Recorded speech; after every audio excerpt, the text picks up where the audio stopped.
Saya teruskan.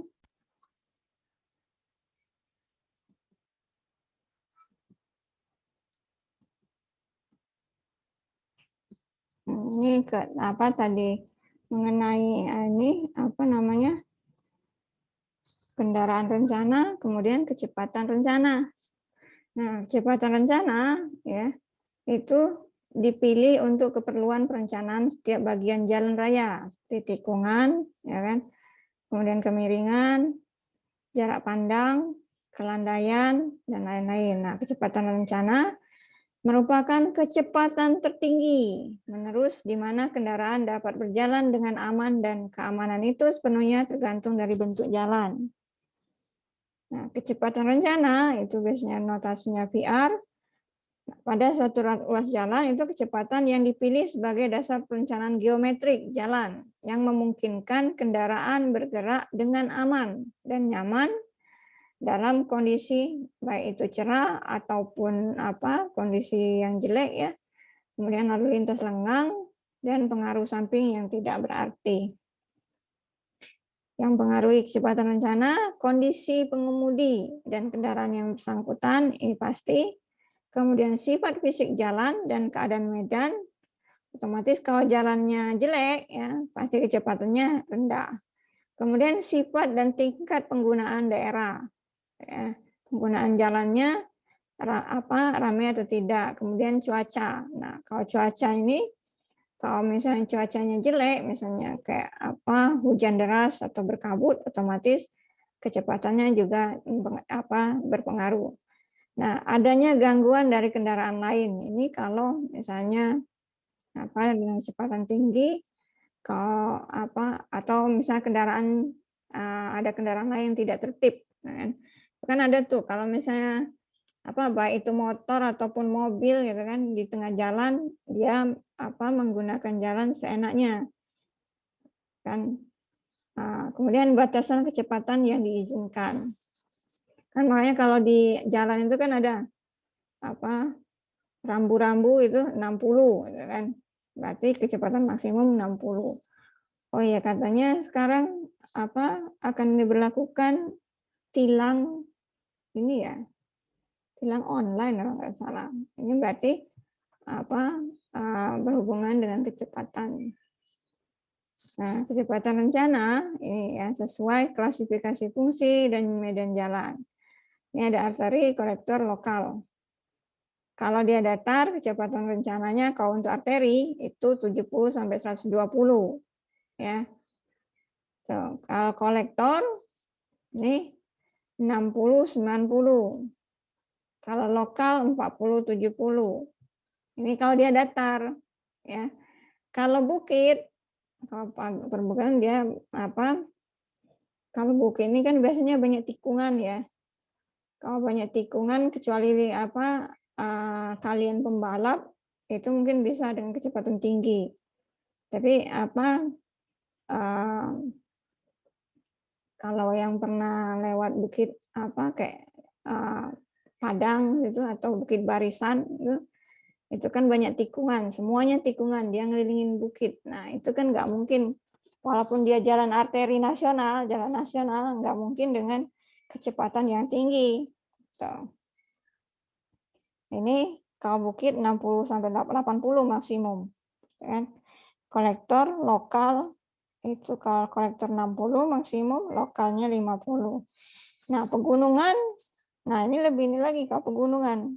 Biasanya pegunungan itu jalannya kemiringannya sangat curam ya.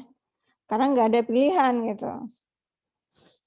Jadi ini ini ada lagi untuk kondisi medan yang sulit. Nah, PR suatu segmen jalan dapat diturunkan dengan syarat penurunan tersebut tidak lebih dari 20 km per jam.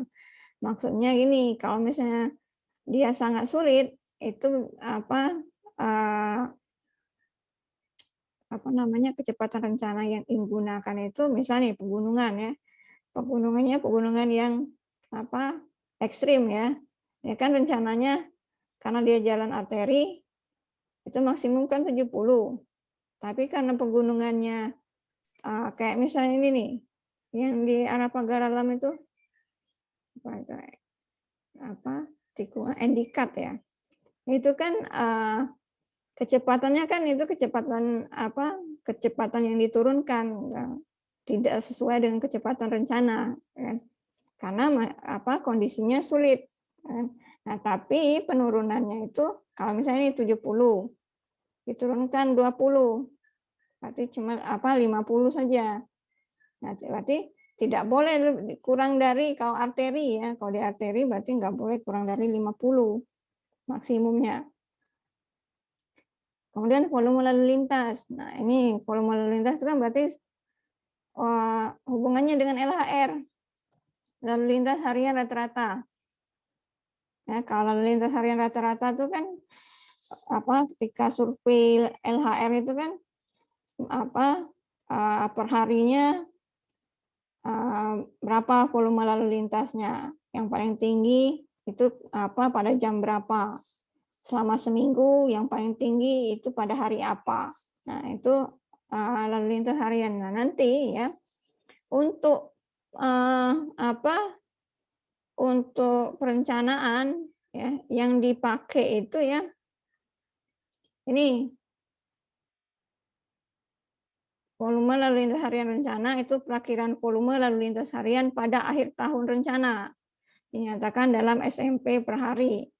Nah, biasanya kalau ini kan itu kalau dari Bina Marga itu kan melakukan survei LHR itu setiap tahun kan.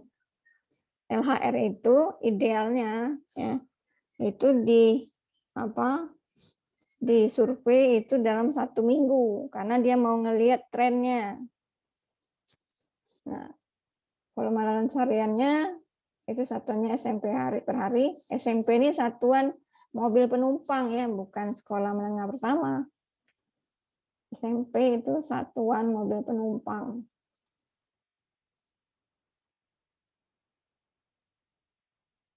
Ini kalau ditanya SMP apa, seharusnya sih sudah tahu ya.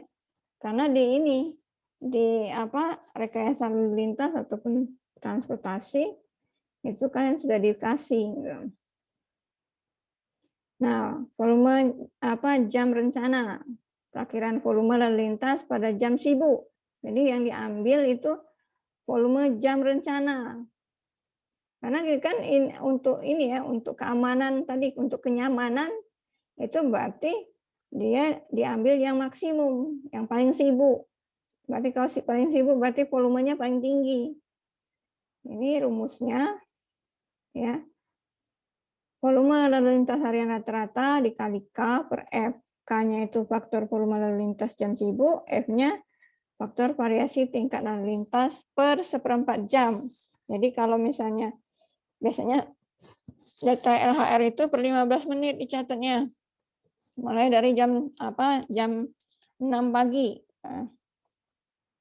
Atau malah ada yang jam 7 pagi. Biasanya mulai jam 6 pagi karena aktivitas itu.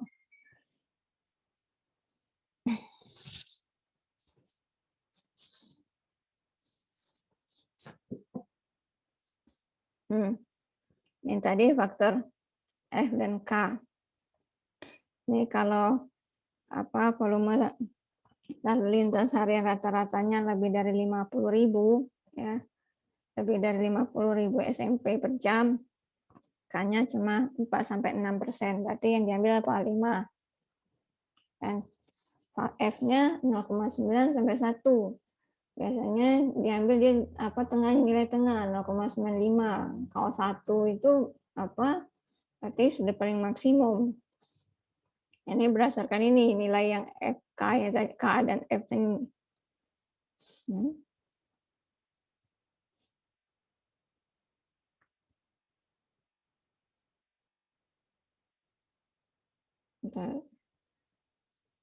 Nah, ya. Kendaraan ringan ini jenisnya sedan atau jeep, oplet itu angkot, mikrobus ini yang kayak travel itu, kemudian pick up itu kendaraan ringan, LV ini L ini light ya, vehicle. F ini vehicle. Bahasa Inggrisnya. Vehicle ini kan kendaraan. Jadi light vehicle. Kendaraan ringan. Kendaraan berat heavy berarti high ini. Ya, bus standar, truk sedang, truk berat. SMP-nya kalau untuk ruas jalan dia 1 SMP per jam. Kalau simpang dia sama. Nah, sepeda motor, motorcycle 0,25 sama 0,4. Kendaraan tak bermotor, ini becak, sepeda, gerobak gitu ya. Ini ada ini pengalinya 0,8. Ya, SMP-nya 0,8. Nah, jadi tadi ada volume kapasitas jalan, kemudian tingkat pelayanan jalan atau level of service. Nah, tingkat pelayanan jalan ini itu nanti ada A sampai E kan. Ini mengenai tingkat pelayanan jalan. Dan apakah dia macet atau dia lancar. Nah, level of service itu ditentukan oleh faktor volume, kapasitas, dan kecepatan lalu lintas. Nah, tingkat pelayanan jalan itu merupakan kondisi gabungan dari rasio volume dan kapasitas. Serta kecepatan. Nah, rasionya disebut derajat kejenuhan. Ya. Nah, ini derajat kejenuhan itu ada A sampai F. F ini berarti dia sudah macet ini. Ya. Berarti kalau misalnya tingkat pelayanannya sudah F, berarti harus ada penambahan kapasitas jalan. Nah, yang A, tingkat pelayanan A itu rasionya itu kurang dari 0,6. Tuh. Karakteristiknya, ya ciri-cirinya arusnya bebas, ya volume kendaraannya rendah, kecepatan kendaraannya tinggi. Kemudian pengemudi dapat memilih kecepatan yang dikehendaki. Jadi kalau misalnya berarti jalan itu lengang banget itu. Ya.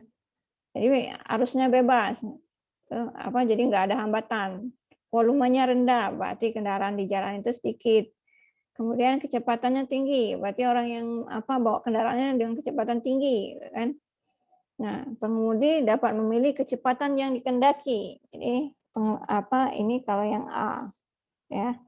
Kemudian B, tingkat pelayanan B itu 0,6 sampai antara 0,6 dan 0,7. Arusnya stabil, kecepatan sedikit terbatas oleh lalu lintas. Nah, pengemudi masih dapat kebebasan dalam memilih kecepatan. Ini yang B. Kalau yang C, ya, kalau setelah dihitung hasilnya C, gitu ya, ini arusnya stabil, kecepatan dapat dikontrol oleh lalu lintas. Biasanya dia lancar tapi beriringan. Gitu. Beriringan, nggak bisa nyalip, ya. Lancar tapi nggak ada hambatan, tapi kendaraannya tidak bisa mendahului kendaraan lain. Kemudian yang D, nah ini sudah mulai tersendat-sendat. Nah, arus mulai tidak stabil, kecepatannya rendah, jadi banyak ngerem ini. Kalau yang sudah D itu sudah banyak ngerem. Kalau C itu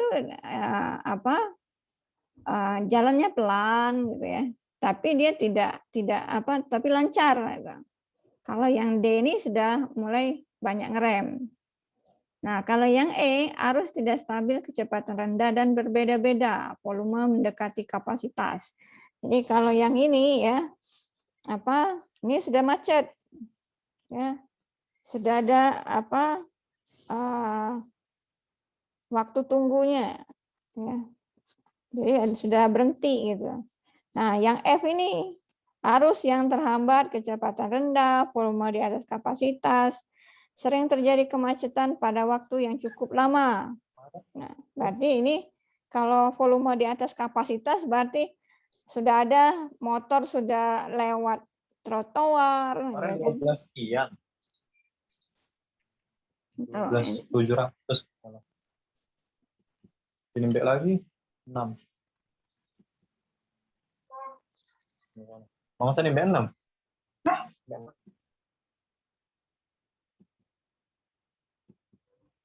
Nah, ini tingkat pelayanan jalan ya. Jadi tingkat pelayanan jalan ini juga akan menentukan nanti apa jenis geometriknya. Kok jenis ya, perencanaan geometrik. Nah, ini jarak pandang. Jarak pandang atau sight distance. Jarak pandang ini berkaitan kalau kita menggunakan kendaraan.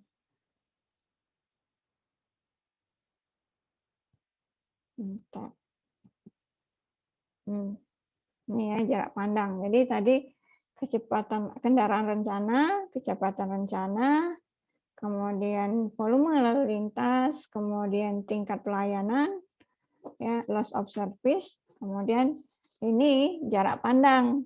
Nah, jarak pandang ini juga menentukan nanti bahu jalannya berapa, terus tikungannya berapa.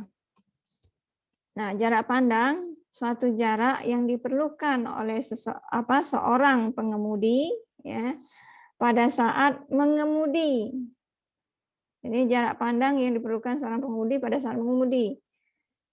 Sedemikian rupa sehingga jika pengemudi melihat suatu halangan yang membahayakan ya di depannya, pengemudi dapat melakukan sesuatu untuk menghindari bahaya tersebut dengan aman. Jadi maksudnya kalau dia masih bisa banting setir ke kiri atau banting setir ke kanan gitu. Jadi kalau dia banting setir ke kiri dia selamat gitu. Nah, ini jarak pandang, ya kan? Jadi misal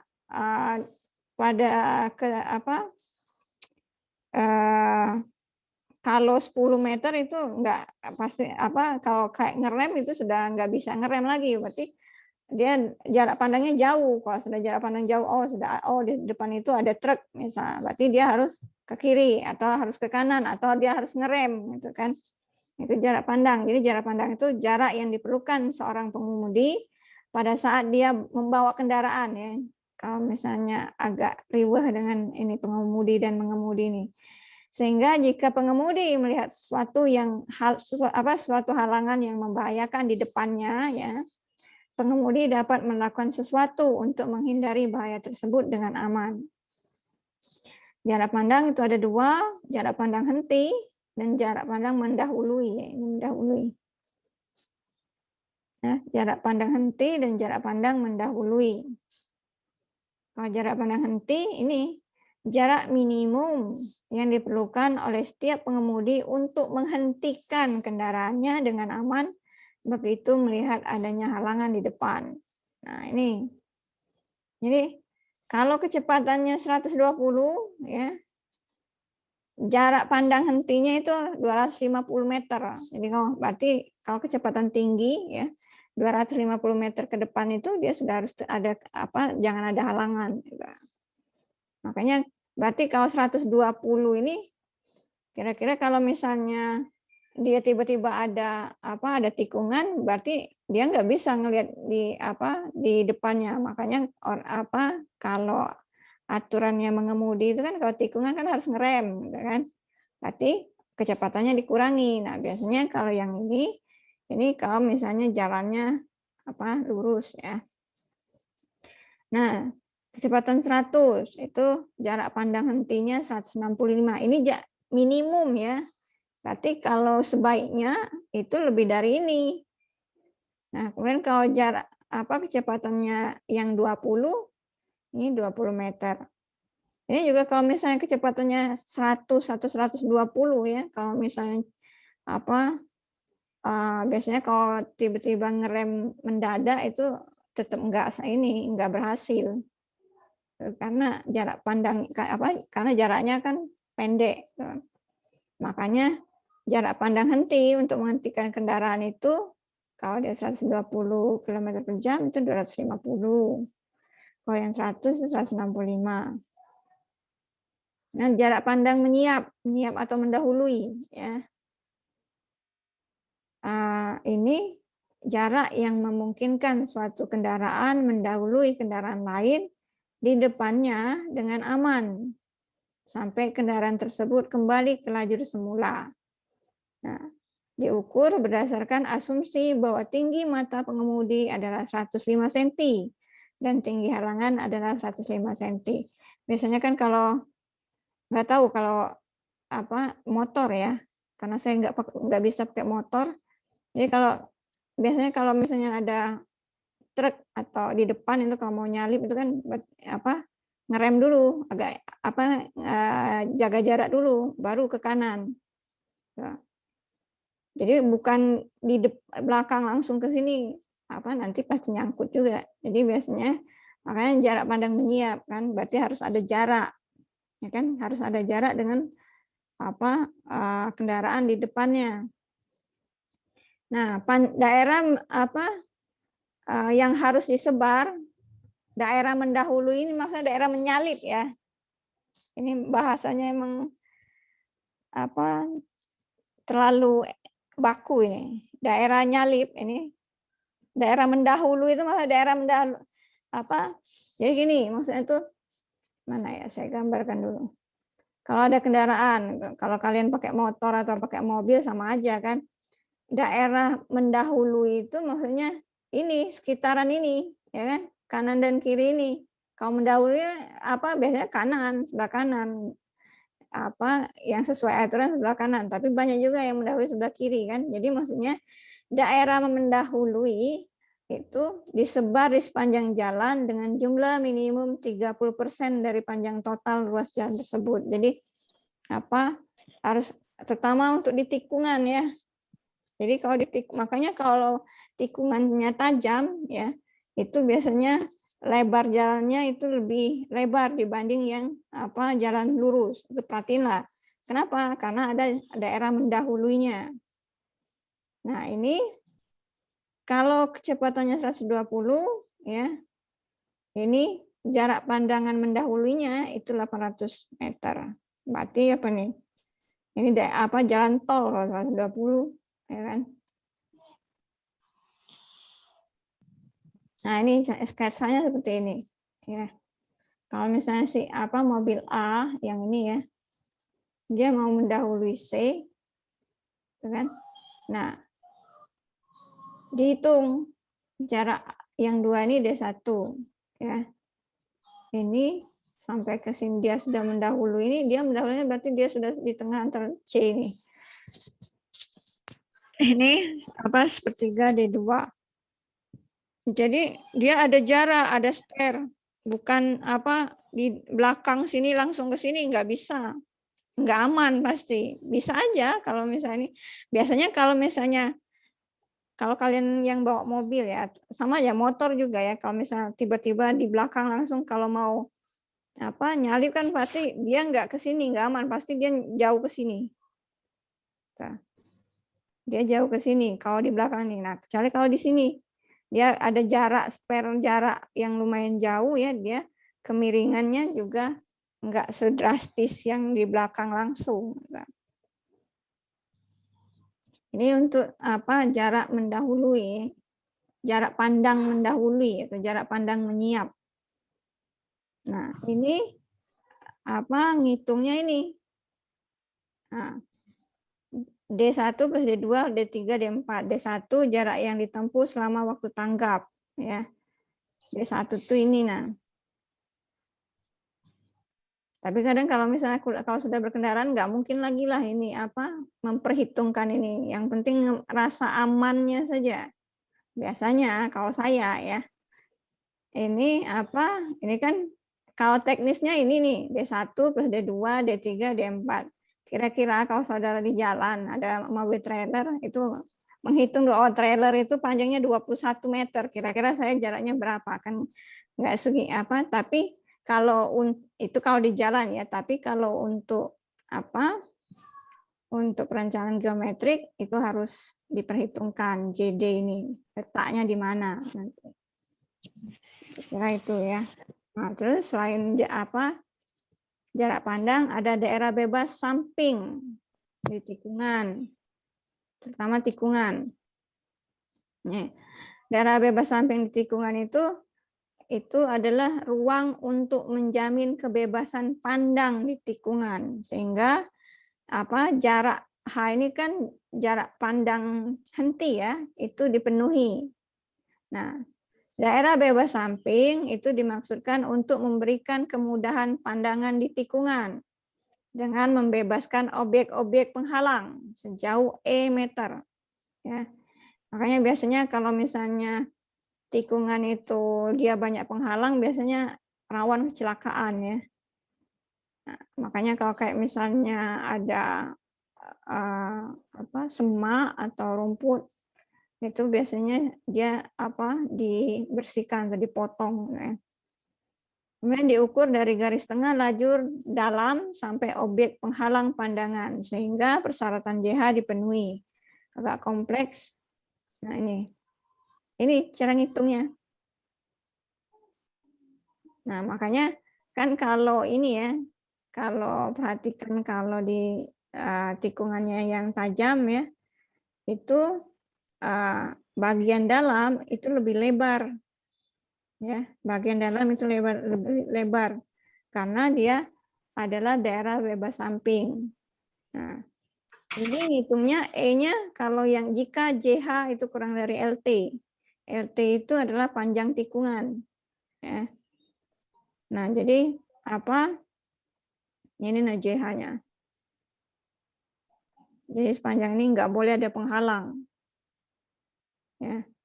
Nah, itu E-nya itu ini daerah bebas samping. Ini R dikali 1 minus cos 90 derajat kali JH bagi pi kali R. R itu jari-jari tikungan. Jari-jari tikungan dapatnya dari mana? Ya, pas perencanaan tikungan. Berarti kalau ini, kan kalau tikungan itu kayak ini. Sorry. Nah, berarti R-nya ini kan. Tuh. Ini kalau JH kurang dari LT. Kalau JH-nya lebih dari LT, ya, ini lumayan panjang. Nah, kira-kira dari pengantar geometrik jalan ini ada yang mau didiskusikan? Ya. Karena minggu depan itu masuk alinyemen ya. Alinyemen sama trase. Ada yang mau didiskusikan? Jam 17.38. Ada nggak?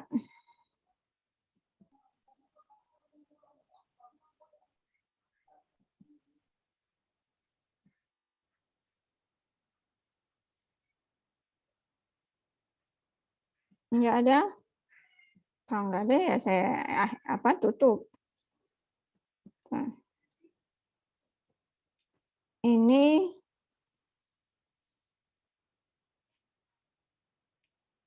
kalau nggak ada, ini sebenarnya kalau teori-teori kayak gini sih memang agak membingungkan ya kalau nggak praktek langsung. Kalau praktek langsung berarti langsung tugas. Tapi kan nggak mungkin langsung tugas tanpa ada dasarnya. Nah, nanti kalau sudah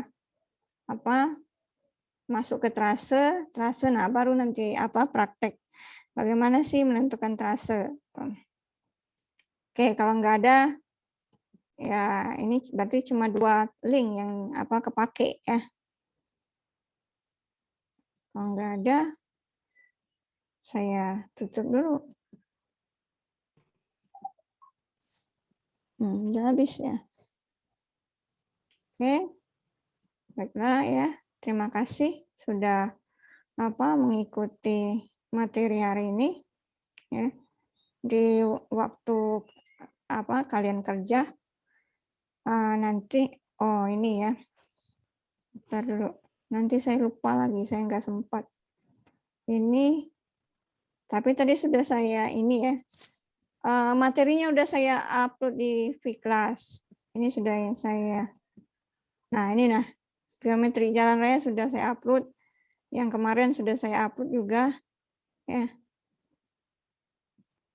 Takutnya nanti saya nggak sempat. Oke. Ya. Silakan dibaca-baca. Nah, terima kasih atas waktunya ya untuk hadir di Classroom hari ini. Semoga nambah info lah, nambah pengetahuan. Tetap jaga kesehatan. Sampai jumpa minggu depan. Ya. Wassalamualaikum warahmatullahi wabarakatuh. Waalaikumsalam warahmatullahi wabarakatuh.